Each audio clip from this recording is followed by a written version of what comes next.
Hi, my name is Kay Dervishi. I'm a reporter with NYN Media, and I'm glad to welcome you all to our latest webinar, Nonprofit Efficiency and Electronic Payments. Today, we'll be discussing everything accounts payable, the latest headaches and pain points you might be facing, ways to make it more efficient, and different ways that accounts payable teams can reallocate time and resources, just to make things go more smoothly. Today, we'll be joined by Matthew Kirkpatrick, the Vice President of Business Development at Paymerang, as well as Barbara Doberman, Assistant Vice President of Finance and Controller at Randolph-Macon College in Virginia. And with that, let's go to the next slide. Thank you, Kay, and thank you for, we got a poll question. Sorry, go ahead. No problem. So yeah, we'd like to start out today with this first poll question. How do you make payments today? We have 4 options. Do you use mostly checks with some ACH, mostly checks and ACH with some credit card, or D, other? Please feel free to vote, share with us, how do you do it?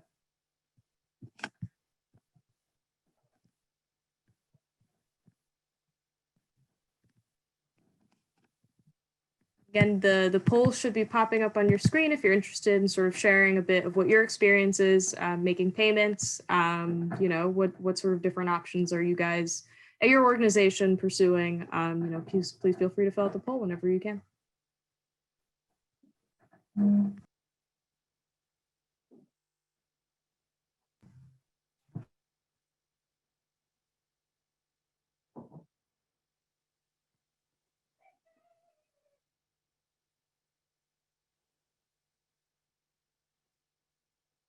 Got it. And we can see that it seems % and other is 23.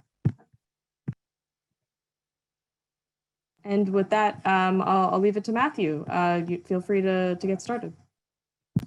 Thanks. I was so excited to get the presentation going. I jumped the gun, so I apologize for that. Thank you, Kay, for moderating today, and thank you for everyone at NYN Media for hosting us today. We really appreciate it. Before we jump into the presentation, I just wanted to go over a couple of things. I want to reiterate that the goal today is for me and Barbara to provide you with information around efficiency as it pertains to your accounts payable process, as Kay mentioned. So this is an educational webinar, so you can become more aware of those best practices that can help streamline your organization. So please ask questions via the Q&A function. The more questions, the better. I also want to say thank you to Barbara for joining us today. Barbara's organization has been doing electronic payments for 7 years now and has seen considerable efficiency gains. So we'll hear from Barbara in just a bit. And also, I just want to make sure, I'll make sure that a PDF copy of the presentation will be sent out to everybody, so you have a copy of that.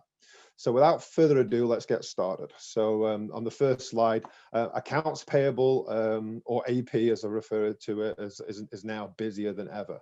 When it comes to accounts payable processing, most organizations have a lot of work to do actually when it comes to improving efficiency.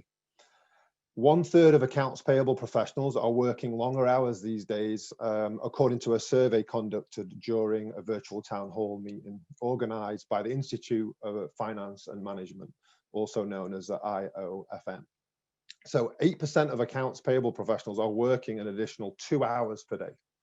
And many AP professionals would be working even longer hours if their employer had not put up a stop to overtime to reduce costs.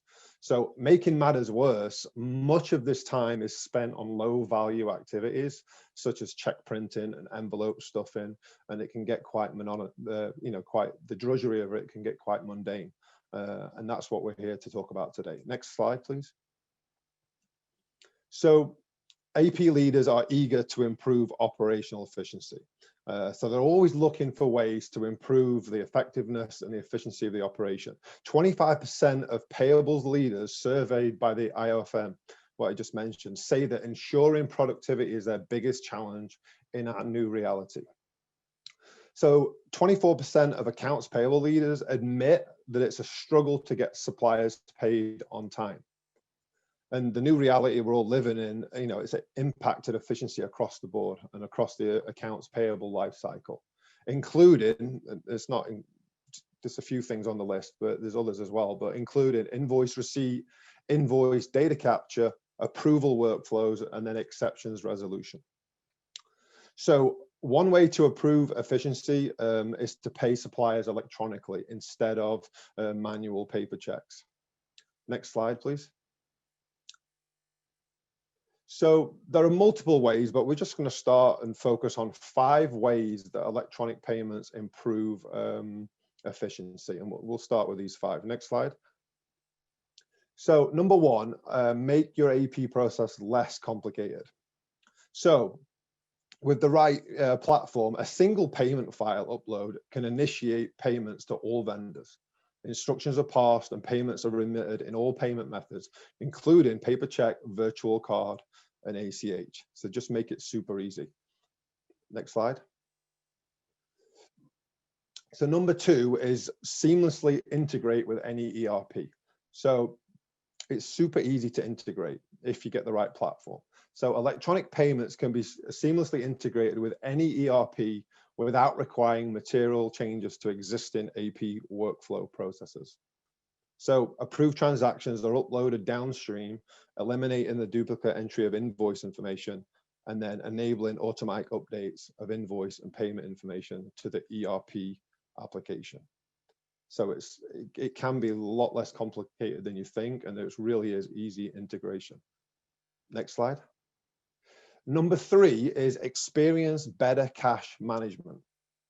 So what does that mean? So electronic payments provide greater control over the timing of payments to vendors. So what this does, it opens the door to more early payment discount opportunities.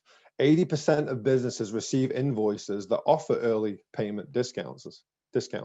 Businesses that take advantage of just a discount term of, say, 1/10 net 30 earn an annualized 18% return, which is a lot more than you can earn from a typical, basic interest bearing bank account. So payment processing partners should offer flexibility that requires no monthly minimums or maximums, no out-of-pocket expenses, so your team can save money for what matters most, which is supporting your mission. So find the right partner where it's not costing you anything to implement, but you can save time and then really kind of focus on your mission. Next one, number 4. It's a big one. Well, they're all big, but experience fewer supplier inquiries. So with electronic payments, vendors have 24/7 access to the status of their payments, as well as their payment history. So you can maintain full control. This visibility helps vendors better manage their cash without the need to call or email overburdened frontline payable staff. The IOFM estimates that it costs around $3.60 on average to respond to a single supplier inquiry. So the ideal payment processing partner will not only make all these payments on your behalf, but they'll manage all the ongoing vendor support, vendor enrollment, and vendor research on your behalf. Next one for number 5. All right, and now we have our next poll question. Just asking, how are you all currently working right now? Are you all remote? Are you all back in the office yet? Or are you doing some hybrid versions? Some of you are in the office, some of you are still working remotely. Maybe, switching what days people are coming in. Let us know. What is your organization up to? And while people fill out the poll, which should be popped up on your screen, I'd like to remind you, if you're interested in, filling out any questions that you'd like Matthew or Barbara to address during this webinar, please feel free to submit those in the Q&A button at the bottom of the screen. And you can also use the chat function to talk to other panelists and attendees. Just please make sure to mark that it's going out to all panelists and attendees and not just us panelists. But yeah, let us know.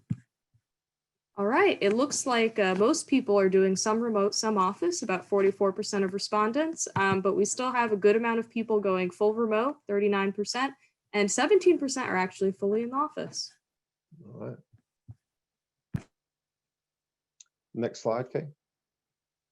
So I'm not sure what happened there. I must have put the, well, it's 2020, so not everything's perfect. So number 5 on the topics we were just talking about, this is a really big one in my opinion, because number 5 is having more time for higher value activities. And this is key. So few things waste as much staff time as printing, signing, stuffing, mailing, and reconciling check payments to suppliers. The IOFM reports that 84% of the typical AP employee's day is spent on manual tasks. So in fact, accounts payable department managers actually spend more time on transaction processing than on actually managerial tasks that they were hired for. So we want to be smart, we want to be efficient about how we're using our time here. Paying suppliers electronically frees staff up from the drudgery that I talked about earlier, the drudgery of manual check processing, allowing them to focus more on their time on higher value activities, such as data analysis and supplier management. So freeing up time of staff allows them to be more strategic and better support the mission. Which I think, is completely applicable to nonprofits. Nonprofits are stretched just as much as anyone right now. So you've got to be smart about using your time and being strategic about it. Next slide. So there's a few bullet points here, some additional efficiency gains that I want to highlight, because I think it's important that you guys hear the full story and see what resonates with you guys. So there's a simplicity factor, having all your accounts payable in one consolidated spot, therefore you don't have to log on to multiple sites and keep track of different payment methods, which I'm sure Barb may be able to mention some of that later on. So it's just a one-stop shop and you can have everything in one portal. Speed, your vendors will get paid quicker. They love working with electronic payments because the vendors get paid quicker, and you'll have faster bank recon. Savings, you'll save money. We've already talked about the time you're going to save, but you're going to save money on materials. Depending on the size of your organization, we might take it for granted, but checks and envelopes and stamps and just all those physical costs, you'll be saving on those. Remote access, as you can imagine, the last 8 months we've been, we've certainly been in high demand because your organization becomes more agile when you use electronic payments. You get remote access to your AP, which improves your work from home capabilities. And business continuity, AP automation can be part of your emergency preparedness plan, your business continuity plan. We don't know how long the pandemic is going to last. Sometimes, in certain parts of the country, you could be out for 3 weeks because of storms or snow or snowed in. It just gives you greater flexibility and greater control. And then workflows, eliminating manual processes can help streamline your operation, make you be, more efficient, more effective. And lastly, but certainly not least, the environment. You can help the environment by significantly reducing paper usage. We might think it's minimal, but when you think about all the payments, all the paper just in 1 year, and then you times that by 10, 15, 20 years, it soon adds up. So we want to do our part for the environment as well. Next slide. Actually, Kate, any questions right now? We want to just take a pause and maybe, is there any in the Q&A? Yeah, sure. There's one question that was submitted early on. Actually, we just got a second one, but let's start with the first. The question is, we are funded by many city, state, and federal entities requiring us for auditing purposes to use checks versus ACH. How long do you see this changing?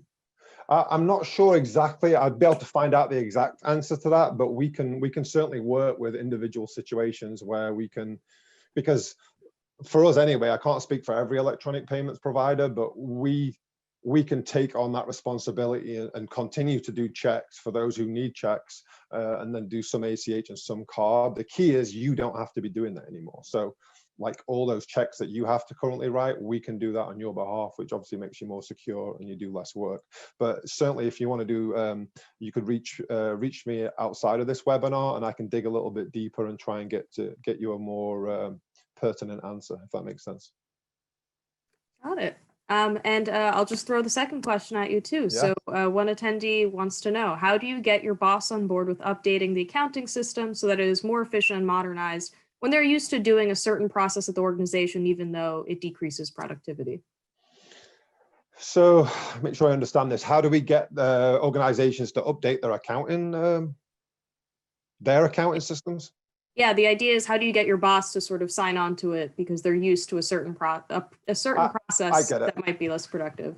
I get it. Well, I mean, I have all sorts of different like webinars and demos that I can show you, and literally I can provide maybe 15 to 20 references where when people actually go down the route of doing electronic payments, certainly with us, their only complaint is why didn't they do it 3 or 4 years ago? Because it's so easy and it makes their life so easy. So it's just a matter of physically showing the boss, and hopefully he or she has got an open mind. And once I show them how it works and what it looks like versus what they're doing, because they've always done it that way. Often when you've been doing something the same way for a long time, it sometimes means it still needs an update. So I think that is a challenge, but I find when I speak to CFOs and finance directors, I'm able to physically show them on their computer, like when I share screens and show them exactly how it works. And then once we connect the dots, it typically makes sense, and we overcome that obstacle pretty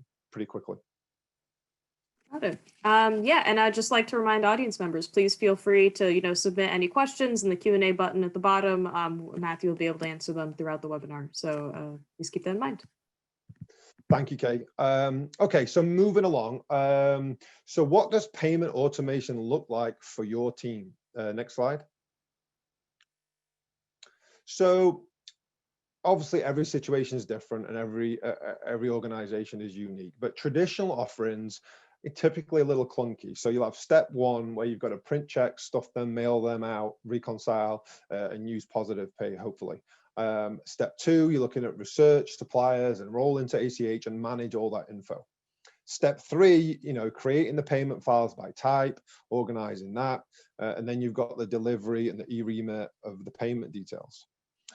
And then step five, you're looking at performing manual card pay and remittance delivery. And then step six, you're reconciling the card transactions. So those who are actively involved in AP, it can get it can get some heavy lifting in there, and obviously this is, for most people, it's a weekly endeavor and you're constantly on this cycle. AP automation can look like this, and we're looking at really just two simple steps.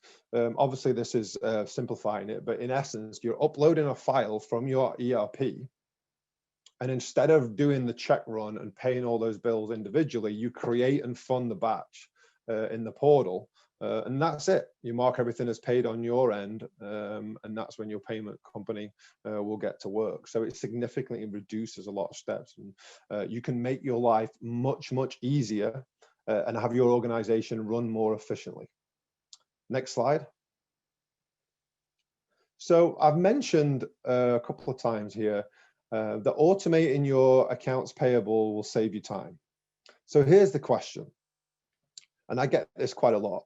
What will staff do with this additional time? So, and again, every situation is unique, but generally there's quite a few things that you could be doing with your time. So staff can categorize vendors to show management where money is being spent. They can also eliminate duplicate payments and get a maximum discount by combining vendors on a national level. Also, AP staff can implement more controls around travel expenses. That's a good one. And then just generally, everyone can be vigilant and protect against fraud attacks and spend a little bit more time in that area. AP teams can also pursue additional vendor discounts. Staff can check invoices to contracts, make sure everything matches up. And then also setting deadlines and sending out monthly reminders for all departments to have invoices turned on time. And this is not an exhaustive list, there are other ones, but these are the main ones. So there are ways you can kind of reinvent roles and make things run a bit more efficiently and have more strategy when it comes to the financial tasks. Next slide. So in addition to staff, what will management do with the additional time? Because like I said earlier, managers get burdened with some of the transactions and kind of get into some activities that maybe they weren't necessarily hired for just because of the heavy lifting associated with AP. So for management, They can create an AP analyst role to focus on high-level issues and project identification and management. They can also conduct desk audits for teams to see pending work. And they can use these results for end-of-year evaluations.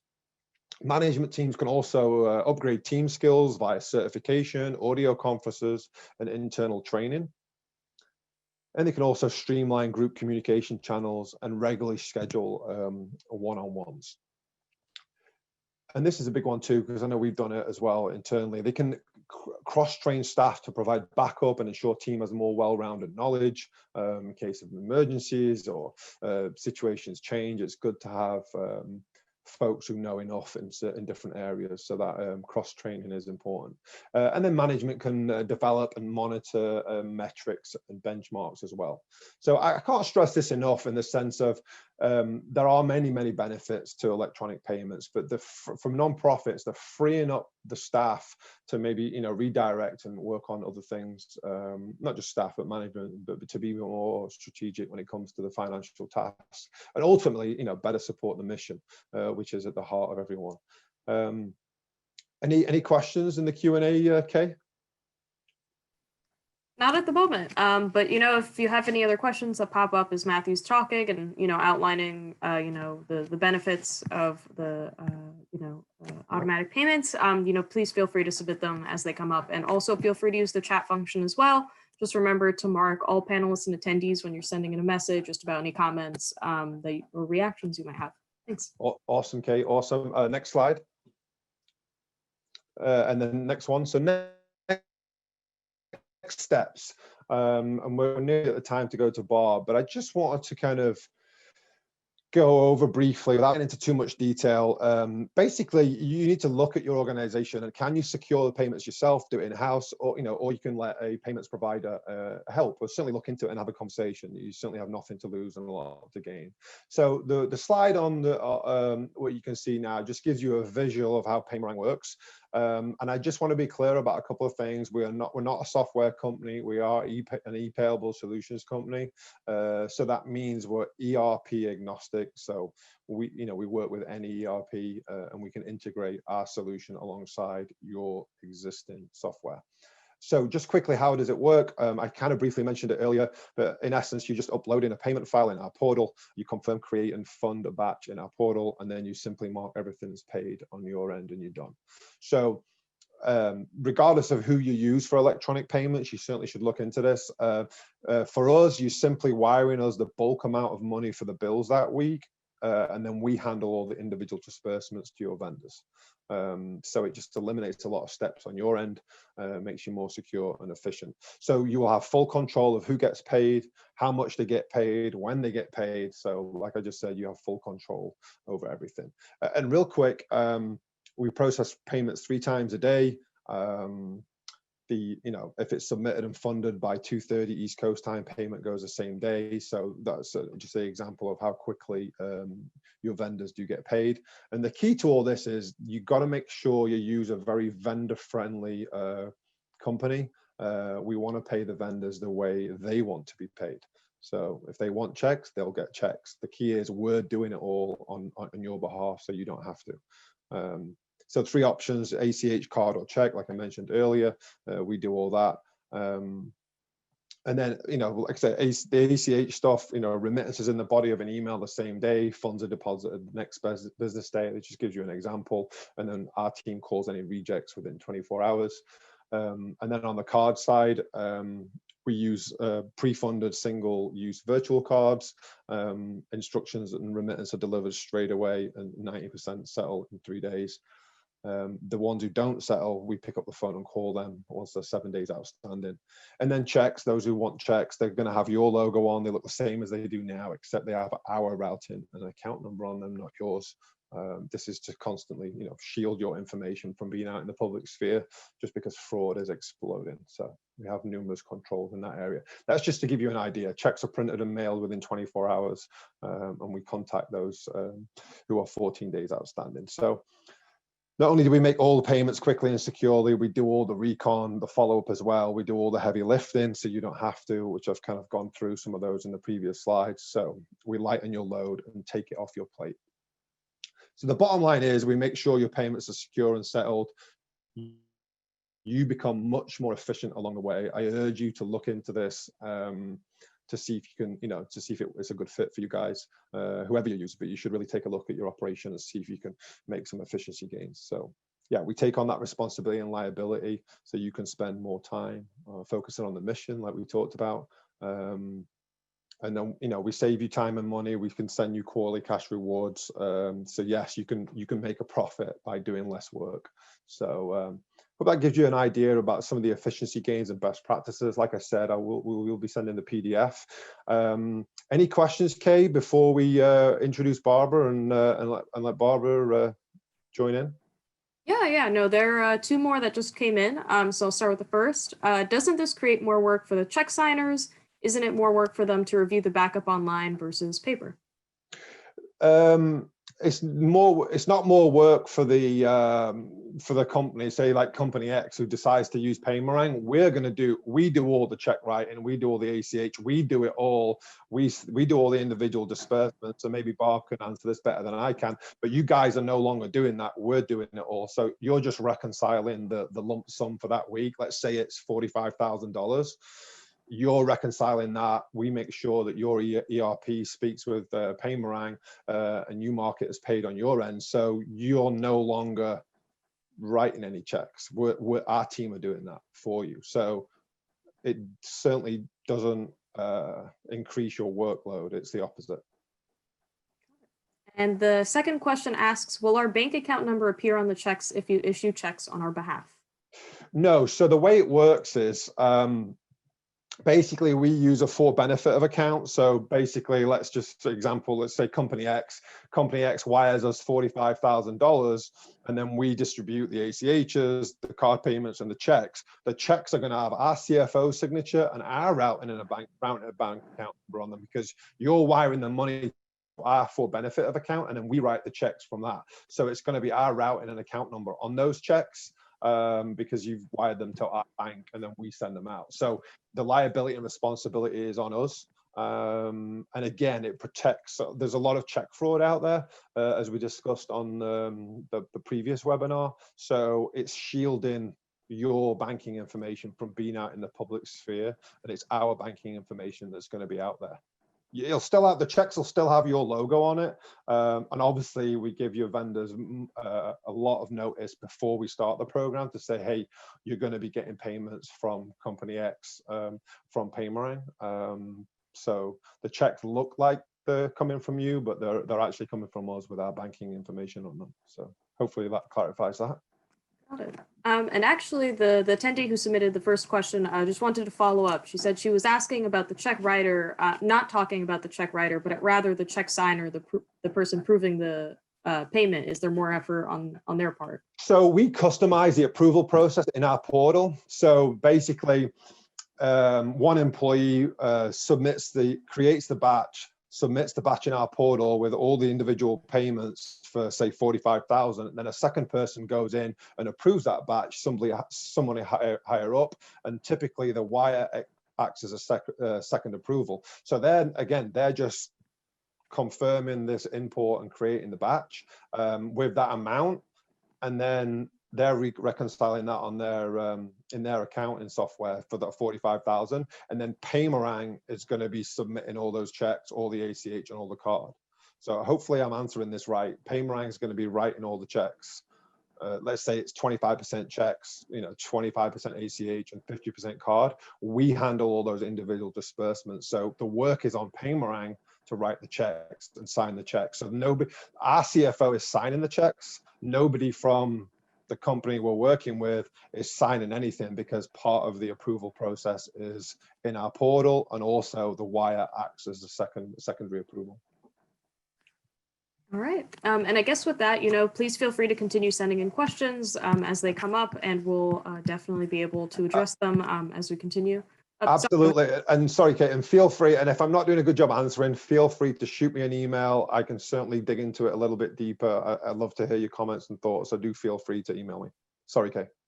No worries. And I guess with that, we'll go and I'll start introducing Barbara. I'll give a bit of background on her. She serves as the Assistant Vice President of Finance and Controller at Randolph-Macon College, where she's been for the past 16 years. In her current role, she's responsible for accounting functions, including accounts payable, accounts receivable, general ed, and payroll. And she's also responsible for audit, budget, and compliance. And before that, she spent 8 years at Virginia United Methodist Homes, a nonprofit in Virginia. And I guess with that, I'd love to start out just by asking you, Barbara, just to tell us a bit about Randolph-Macon College, what the college is a bit like. A lot of our attendees are probably nonprofits that might be based in New York and not very familiar with you all. So could you give us a bit of an explainer on what you guys are? Sure, and I can actually connect with New York because my dad's from New York, so I have been there lots in my life. So happy to talk to anyone. Randolph-Macon is a 1,600 student liberal arts college, and of course, being a smaller place, that I get to wear lots of hats. So when I heard about Paymerang 7 years ago, the efficiency and just the opportunity was phenomenal. So we also just, if you don't know, please come to Randolph-Macon. I'll get my little plug in for that. We have hybrid classes going on right now. So there's people in class, and there's people commuting, and there's people online. So it's a good mix. So it's a wonderful experience, but it's also a reminder of why we need to be able to do things in various flexible ways.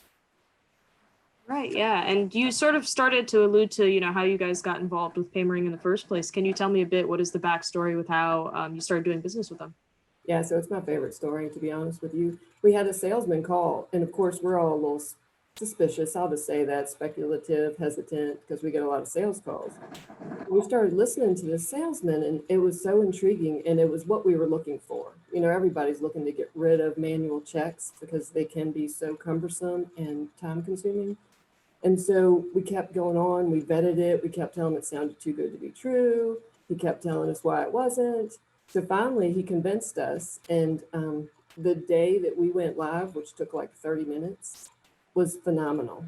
Literally, like, this is just what Matthew said, why didn't we do this 7 years ago? And I will say, the only reason I'm on this call is because I truly believe in what Paymerang does. There's no other benefit to me. Like, they're that good. It's a really good team. It's been a really good process for the last 7 years. We've had no issues with them. Our vendors like it. And when we first went live, I had a couple vendors call me and ask me about how do they get signed up for the same process? Because the key was like the notification on the invoice, right? So once we process the payment, you want to know what that payment's for. Well, it's very clear on the information that Paymerang sends back. So that was a huge part of what we were looking for and that drove the success. So could you tell me in a bit more detail, what are some of the efficiency gains that you guys all started seeing once you started, doing electronic payments with Paymerang? Sure. And we looked at, well, why don't we do electronic payments on house, right? And we said, well, we can't because we don't want the security issues that come along with holding people's banking information. That's not what we do. We're a higher education. We want to focus on that. And so at the time, doing manual checks, we were, just all those things he talked about, sign-in checks, stuff-in checks, tracking down lost checks. And part of what we gained is that we currently, at the time, I should say, we had an AP person doing everything, but one of our accounts receivable staff was having to stuff the checks and get them out the door. So we freed up that person from that process so we could focus more on our revenue source, right? And making sure we get better customer service on that side. So we didn't lose any of our staff. We just gained time back for them to focus on their true purpose. So it gave us just some freedom there with our staffing. So it was amazing. So we did gain that in reconciliation. It's so much easier. And I also, if Doreen's still on this call, I want to speak to a little bit about what Matthew was talking about. So we didn't change any of our process prior to when we send the file off to Paymerang.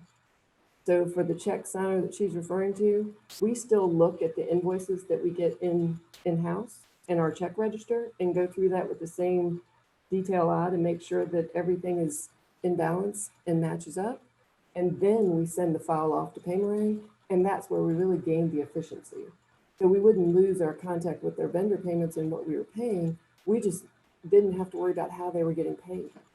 So it was that decision tree that happened with the checks, ACHs, and credit cards, where we just felt like we had been freed from that process. So I hope that answers her question better. Like I said, in the way that Paymerang works, I didn't have to change my file.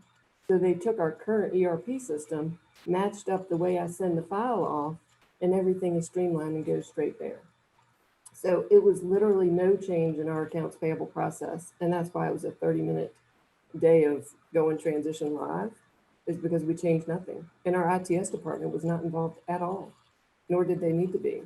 So everything we do, our AP clerks do, and then we take it up to the next level with the check signer, and then the next level for the money leaving. So there's all the controls in place that existed before without any of the headaches. And could you speak a bit, are there any other additional benefits your organization has seen since starting, working with Paymerang? Yeah, you just feel like you kind of gain a team member, right? So there's some expertise that comes with being involved with Paymerang, and I can call them up, and I won't use any vendors' names, but we all have some that are more challenging than others. So they helped us work through that, and they would help us work with those vendors. So they're very alert to customer service, which was also a concern of ours, is we didn't want to upset any of our vendors, and we haven't, because we paid them in the way that they want to be paid. And so we've taken advantage of a lot of electronic payments because everybody's really understanding the benefits of that from the vendor side and the payer side. But it's just been a win-win. And I guess, how would you sort of describe the overall experience of transitioning over to using electronic payments? Yeah, so when I have other people call and ask me, like, what did you do? We did notify our vendors so that they knew it wasn't a fraudulent or not a legitimate transaction that was happening. So we sent out letters, and I got a couple of calls from some vendors, and they asked, is this for real? Of course, 7 years ago, it was even less prevalent than it is today, but they did check in.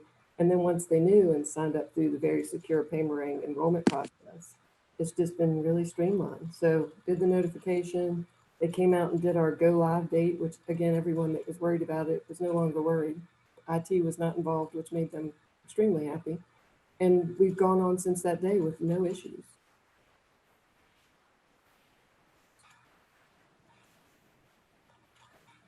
We'll move on to the poll question, but of course, if you have any other questions for Barbara that may come up, she'll also be available to address, any questions you might have about her perspective on this as well.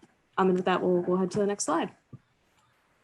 Hey, Kay, before we do the poll question, Yes. Robert had a question in the Q&A, and I think it probably pertains to a lot of people. He asked specifically if Paymerang can work with FundEasy, their accounting software. And I just want to reiterate, we are ERP agnostic. So that means we can work with anybody's accounting software. So you don't have to change anything on your accounting end. We come in and integrate Paymerang with whatever you've got going on.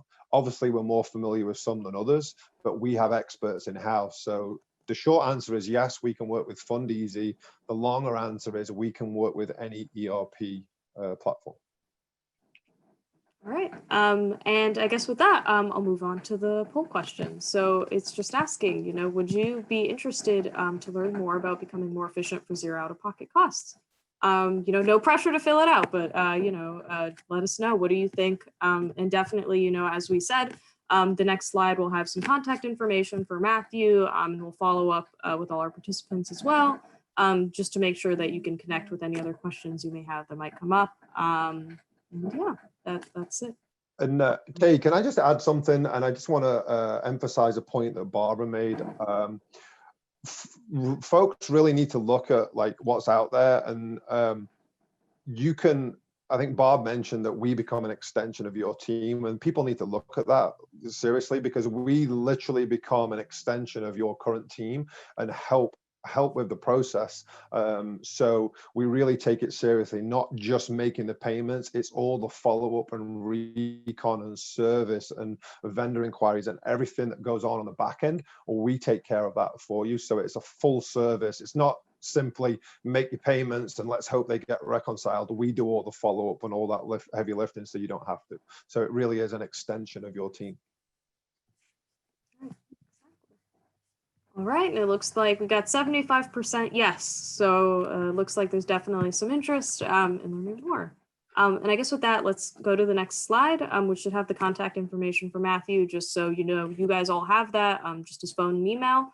But of course, we're still, going to go on for a bit. I have a couple of questions prepared, but, if anything else comes up, for any attendees, please feel free to submit it, add anything to the chat as well if you have any thoughts. But I guess with that, I'll just start ask question to Matthew. And of course, Barbara, feel free to jump in if you have any thoughts, based on whatever he says or whatever I'm asking. I would like to, start by just asking a bit of a lighthearted question. What have you guys sort of been doing during the quarantine this past year? Have you picked up any hobbies? What have you been doing to relax, like read a new book? Anything going on? I can say that me and my wife have completely binged on Schitt's Creek and also seen the documentary on Netflix. So I've definitely been keeping up with my Netflix shows and watching a lot of TV, but pretty basic answer. Definitely resonates, I think, with a lot of people now. So I guess to get back to Paymering, I mean, could you tell me a bit, what are some of the most common misconceptions people might have about Paymering? I mean, I'd love Bob to chime on this, but I would say that of it sounds great, it's too good to be true, or like how much is this going to cost and we can't afford it, and there are no out-of-pocket costs. You not only save money, but we, depending on the situation, we can create revenue. So I think the biggest misconception is this is great, it looks really fancy, we can't afford it, and that couldn't be further than from the truth, because it's actually, like I say, it's a money savings and it's also a revenue creator. So I think that's one of the biggest misconceptions. Bob, have you got anything to add on that? Yeah, I would totally concur. That was our concerns. And the biggest piece is just the security too, like fraud and payments these days, that we don't have to worry about that anymore. And the other part is sometimes people want to take the credit card and pay everything themselves. And the one concern about that from an accounting and finance perspective is that we would lose all of the invoice detail. So now we keep all of our invoice detail in our system and not so much worry about how the payments happened on the other end, even though we can see it by, looking in Paymerang, and that's a really user-friendly system. Yeah. And I'd like to add something to that, just to make it clear. This webinar was about efficiency. So I never really talked about security because that was on the last webinar, which took 45, 50 minutes, because there's a lot of detail in the security piece, which thankfully a lot of folks a lot smarter than me handle. But the point of that is we take that very, very seriously. It's the #1 agenda item for us. And we do make folks a lot more secure and protect them against fraud, which Bob mentioned. So that's our first priority. And like I said, we're not only good at it, we take it very, very seriously as well. So anyone has any security questions, I encourage you to email me and I can provide you with lots of information around the security piece as well. Right. And I guess, given that, a lot of our attendees are from nonprofits, I guess, could you speak to, what is the #1 mistake you may have seen nonprofits make when it comes to, being efficient?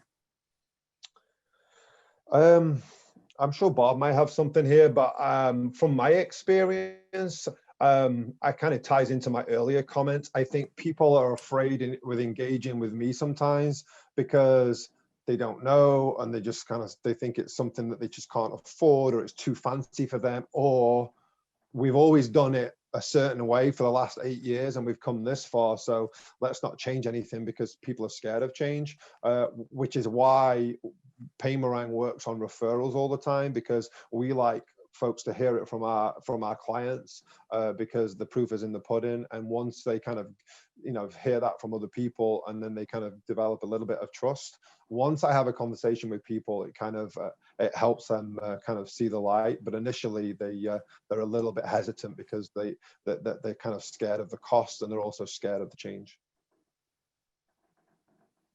Right. I was gonna say, if I could add something, I think it's some time management too, right? So we have to stop and actually make that change and train our staff. And so one thing we did kind of create is an SOP pretty quickly. And so I've shared that with lots of clients of Paymerang, that just helps them kind of get that off the ground and realize how straightforward that is. So I think sometimes it's just take that time and commit to getting this project done. It doesn't take much time.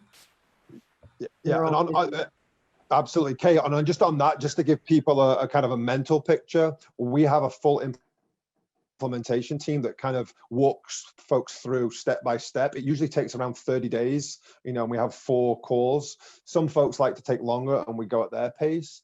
We can even go at a faster pace if they would like. But generally, like I say, IT aren't typically involved. Our team does a great job of kind of going through step by step. And after 30 days, you're ready to go live and start processing payments, but only when things are ready and everyone's comfortable. So to Bob's point, I think there's this resistance to like making this change because it's going to be this massive 7-month project with about 25 people involved, and it couldn't be further from the truth because it's some key members on the finance team, and we make sure that everything's done seamlessly, and it's more of a mentality of executing a new procedure rather than like a big project, if that makes sense. It's just executing that kind of a new procedure and getting your mindset around it. And I guess, I'd like to ask, of course, Barbara shared a lot of her experience on this as well, but, are there any other success stories, or I guess in Barbara's case, examples that you'd like to highlight just about using Paymerang? So from my perspective, go ahead, Bob.